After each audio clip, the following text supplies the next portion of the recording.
میدونم اصلا باورت نمیشه ولی تنها مسجد چوبی ضد زلزله جهان تو نشابوره. این مسجد تماما چوبی در برابر 8 ریشتر زلزله کاملا مقاومه. 40 تن وزن داره و برای احترام به محیط زیست از چوب‌های مصنوعی و نه جنگلی درست شده. داخل مسجد شبیه یک کشتی وارونه است.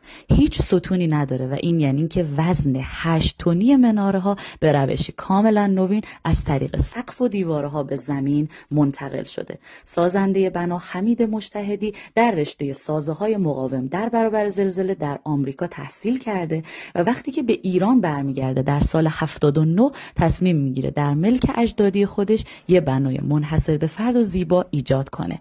اینجا هر چی که میبینید از چوب درست شده. اینم موزه مجموعه هستش که طبقه بالاش هم یه سالن مطالعه کاملا چوبیه. آدم دوست داره اینجا ساعت‌ها بشینه و برای کنکور درس بخونه.